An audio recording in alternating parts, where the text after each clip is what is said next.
Hello and welcome to another BWhack review. Today we are going to be taking a look at Ross Chastain's Worldwide Express Globaltranz Chevy for 2023. So always take a look at the box. Once again, you used to have your generic NASCAR 75th anniversary box. 2023 Cup Series, Lionel Racing. Got to render the car right there. 75th anniversary. Made a total 696 of these things. I am surprised this one has such a high number. There's really nothing that special about this car. It's just an alternate version of the Worldwide Express car. But 2023 NASCAR Cup Series, 75th anniversary, register your car, and of course your copyright and such on the bottom of the box. Here is the car itself. Ross Chastain raced this at the Spring Las Vegas race. This was technically the first Worldwide Express paint scheme we got this year.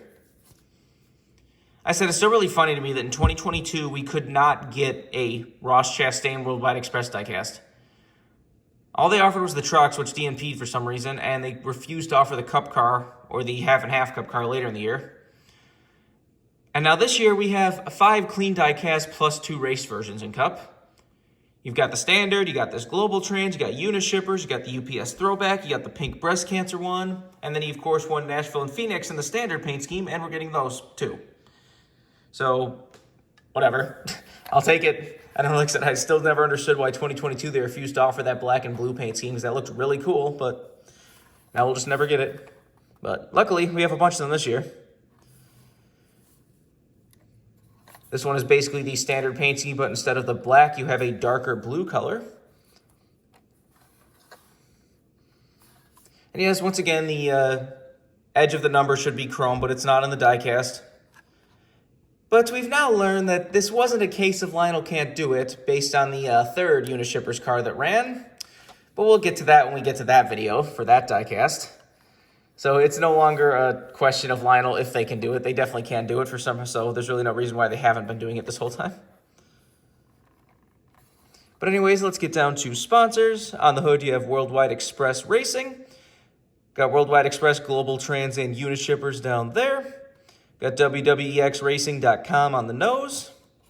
That's becoming really common on a lot of cars for some reason. Like, if you remember that RFK started putting, like, their little, like, eyelashes or whatever the hell they call them. But now, like, a bunch of teams are doing it. Like, Stewart-Haas Racing has stuff on their noses. Front Row has stuff on their noses. Penske sort of has always done it with the Pennzoil logo, but because of Ford being gone, a bunch of Fords are doing it now. I don't know. Anyways, you got Chevy Camaro ZL1, number 1, and Trackhouse.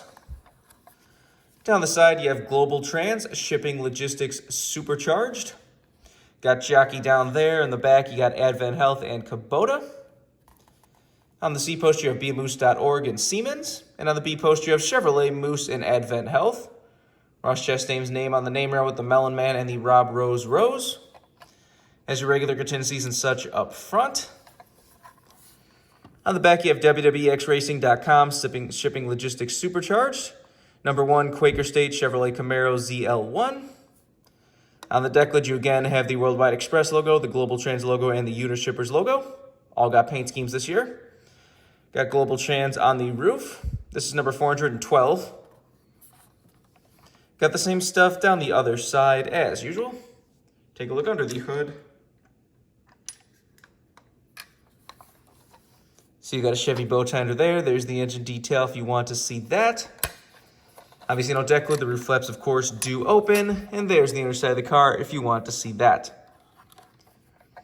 It's not a whole lot to talk about a car like this. Like I said, I'm not entirely sure why it has such a high production number. Not that that's really high, but it's just weird that, like, this seemed like one of those cars that would just, like, barely squeak by at MLQ level. But I guess people just like Ross that much.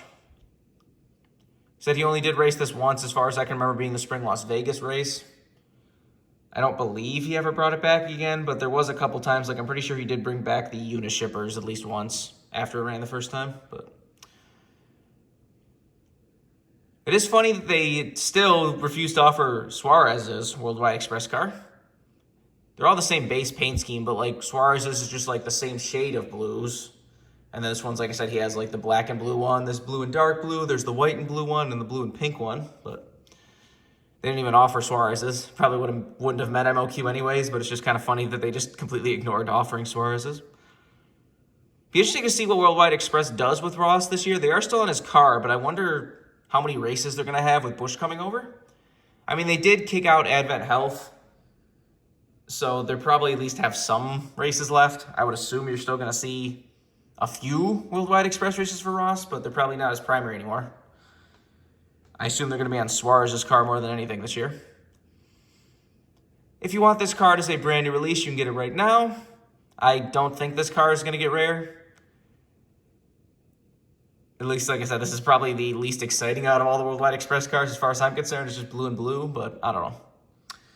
Remember, for all of your diecast needs, you can go to circlebdiecast.com, and if you use the code BWhack, you can get $5 off shipping on any order over $30. Just go check that out if you want anything. But I think I've changed all there is to say. This has been a review of Ross Chastain's Worldwide Express Racing Globaltranz Chevy from 2023.